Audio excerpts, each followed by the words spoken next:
In March of 2020, the world was holding its breath. We were glued to the news, watching a global crisis unfold in real time. But while we were distracted by the chaos, the architects of the global financial system quietly executed a revolution. It wasn't announced in a presidential address. It didn't lead the evening news. But on March 26th, the U.S. Federal Reserve, the most powerful central bank on earth, made a decision that fundamentally changed the meaning of the money in your wallet. They took the rulebook that governed banking for generations, a rulebook designed to prevent collapse, and they zeroed out one critical line: the reserve requirement. The amount of your cash banks are legally required to hold in the vault. It went from 10% to 0. Overnight, the foundation of modern finance shifted beneath your feet. Banks were unleashed, and ever since that day, we have been living in a world where money is, quite literally, a collective hallucination. A system built not on tangible assets, but on interlocking promises that can never all be kept. This isn't about some distant economic theory. It's about why your grocery bill is exploding. It's about why buying a house feels impossible. And it's about understanding the silent mechanism that dictates whether you spend your life building wealth or just servicing debt. To understand how we got here, we have to look behind the curtain. And once you see the trick, you can never unsee it. Centuries ago, money had weight, gold and silver, but carrying it was dangerous. So people started storing their gold with the local goldsmith, the one person in town with a secure vault. The goldsmith issued paper receipts. Soon, people traded the paper instead of the heavy metal. The receipt was as good as gold. And this is where the illusion began. The goldsmith noticed that 90% of the gold just sat there. Hardly anyone ever came to redeem it. So he got clever. If he had 100 ounces of gold, why not issue 200 ounces worth of receipts? He could lend these phantom receipts to borrowers and charge interest. He was earning profit on gold that literally did not exist. It was the moment money creation was decoupled from physical reality. This trick worked perfectly, as long as everyone didn't panic and demand their gold simultaneously, what we now call a bank run. For centuries, this was a private hustle. But in 1694, it became national policy. King William III of England was desperate. Financially crippled by war, the crown needed cash. They couldn't raise taxes. So they legalized the illusion. They established the Bank of England. The bank lent the crown massive sums, far more than it held in gold. In exchange, the government guaranteed the bank's interest payments through new public taxes. Governments had discovered the ultimate cheat code. They could finance endless spending by borrowing money that didn't exist and force future generations to pay the bill. The United States adopted this model, leading to cycles of boom and bust, culminating in the Great Depression. And yet, instead of abolishing the trick, the government centralized it, creating the Federal Reserve to backstop the illusion.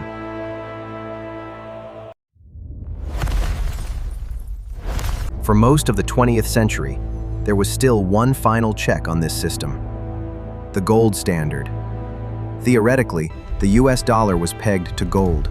Foreign nations could exchange their dollars for physical metal held by the US Treasury. This forced governments to exercise some restraint. But by the late 1960s, the US was spending massively on wars and domestic programs.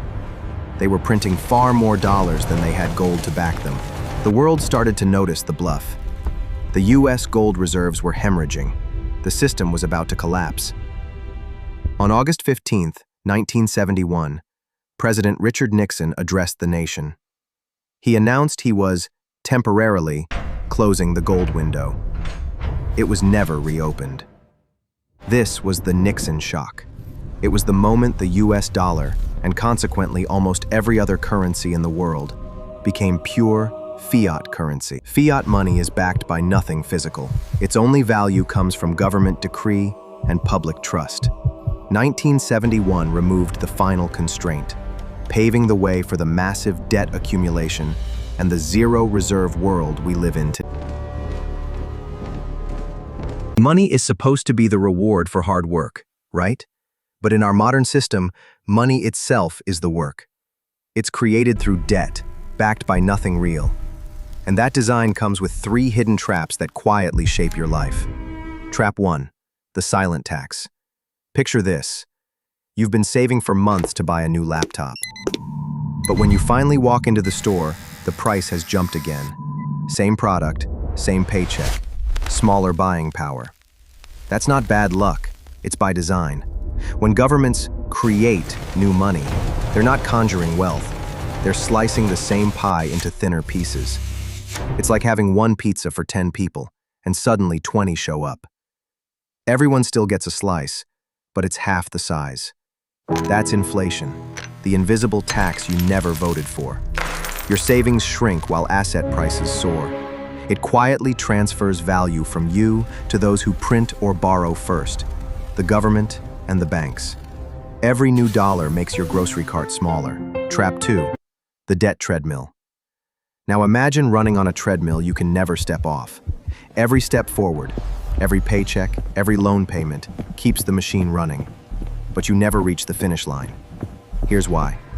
Almost every dollar in existence was born as a loan, and every loan demands interest.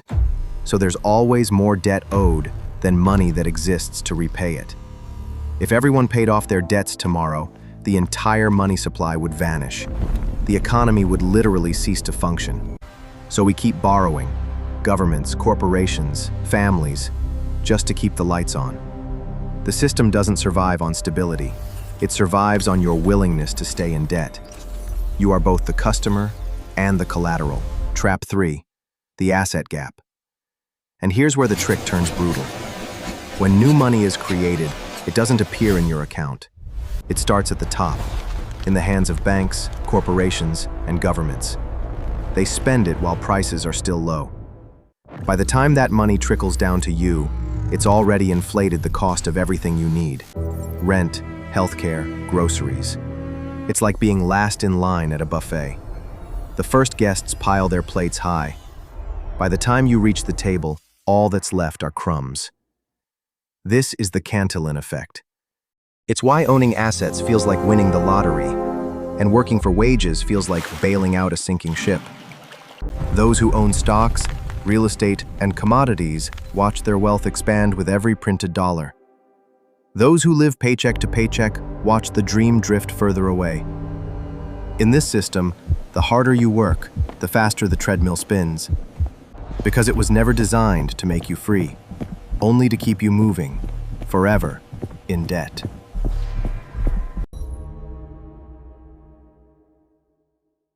This entire system is built on one fragile element: confidence.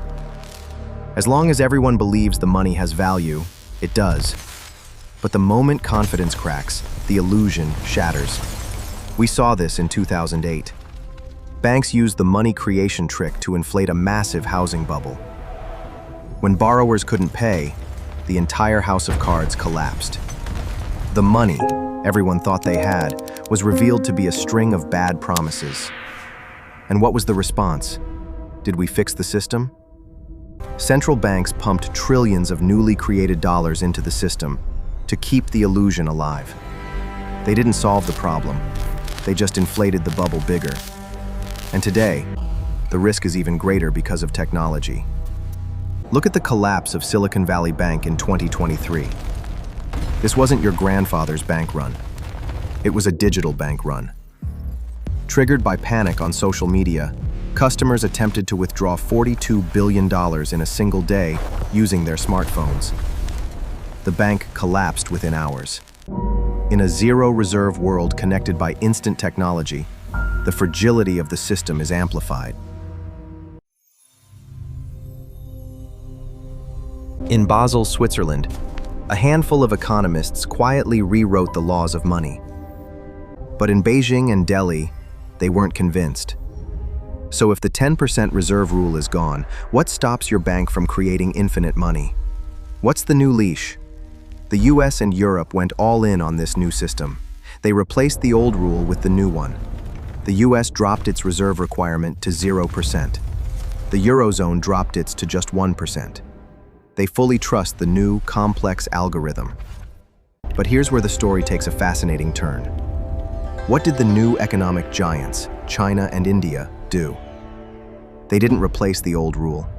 They added the new one on top.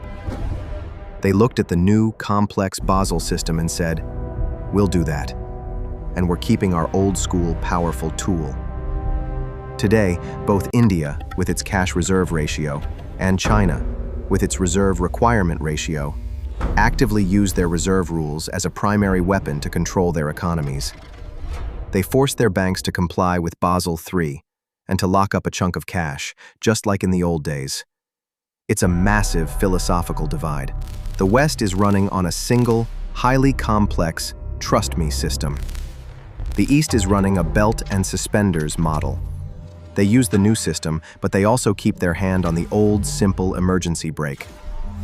This entire global game, this fight between two ideas of money, is just the modern echo of a trick discovered centuries ago.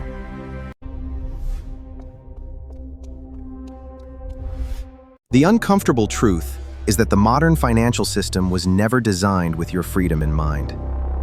The goldsmith's trick from the Middle Ages, the end of the gold standard in 1971, the shift to zero reserves in 2020.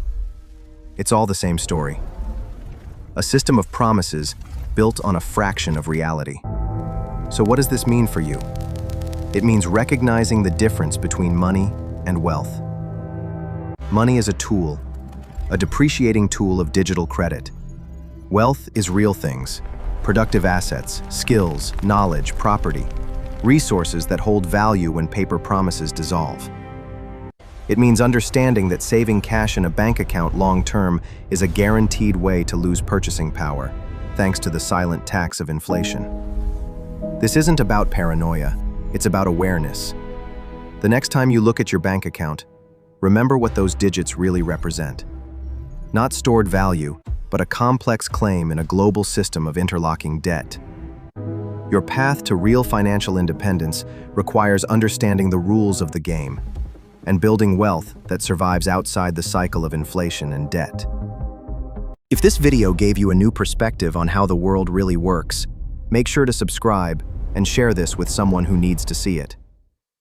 The more we understand the system, the better we can navigate it. Thank you for watching.